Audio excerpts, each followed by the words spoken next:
Right now, a major search and rescue effort is underway 45 nautical miles off the coast of Indonesia. Search and rescue effort is being led by the Indonesian Search and Rescue Authority, Basarnas, with the assistance and the support of Australia's Rescue Coordination Centre, which is part of AMSA, the Australian Maritime Safety Authority. 3 merchant vessels are currently on scene. They are APL Bahrain, MV Gwendolyn and MV Forever Southwest. The master of the MV Bahrain has reported that he has recovered 6 survivors. A 4th merchant vessel, MV Shemrut, is also responding to the request for assistance.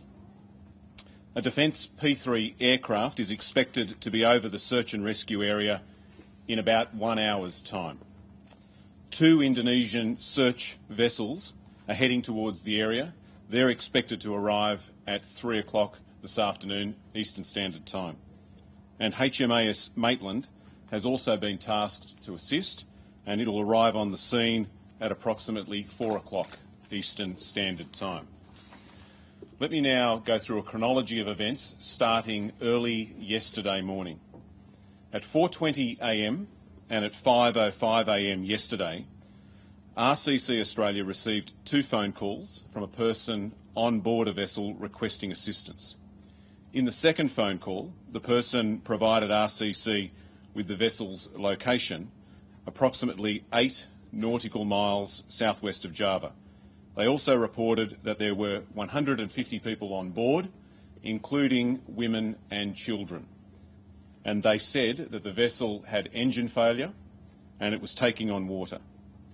RCC Australia alerted Basarnas to the possible search and rescue incident, and Basarnas assumed coordination for the response. RCC Australia then issued a broadcast to merchant vessels in the area on behalf of Basarnas and offered further assistance if that was required. Basarnas informed RCC Australia that they had tasked 2 rescue vessels and 2 helicopters to search the area. The first helicopter arrived in the area at mid-afternoon yesterday Eastern Standard Time. At approximately 4 o'clock Eastern Standard Time yesterday, RCC Australia received a fax from Basarnas indicating that the helicopter had searched the location and hadn't found any signs of the vessel, hadn't found any signs of distress. The fax also indicated that all other assets had been released from tasking.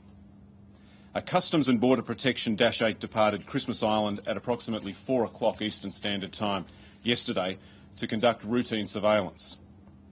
The Dash 8 searched the area north of Christmas Island and searched an area where it was calculated that a vessel might be if it had continued to motor or drift towards Christmas Island. During this surveillance, AMSA obtained updated vessel location using commercially available satellite telephone positioning data.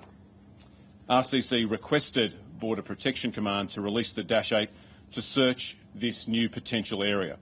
The Dash 8 by this stage was low on fuel and had very limited capacity for ongoing search and rescue activity. The Dash 8 returned to Christmas Island and, due to fuel, weather and crew duty limitations, was unable to relaunch last night to support that request. RCC Australia also provided Basarnas with updated information based on drift modelling for the vessel yesterday afternoon and tasked the merchant vessel that I've referred to earlier, APL Bahrain, to respond to this broadcast, to respond to the potential area where the vessel might now be based on that drift modelling analysis and head to that new area. The merchant vessel Bahrain headed to that area and arrived in that area at 9 o'clock last night. It searched throughout the night, and at 3:30 this morning it sighted people in the water. As I've said, the latest advice is that APL Bahrain has recovered 6 people from the water, but there are grave fears for a lot more. The advice that we have is that there are up to 150 people that were aboard this vessel. 6 have been plucked from the sea.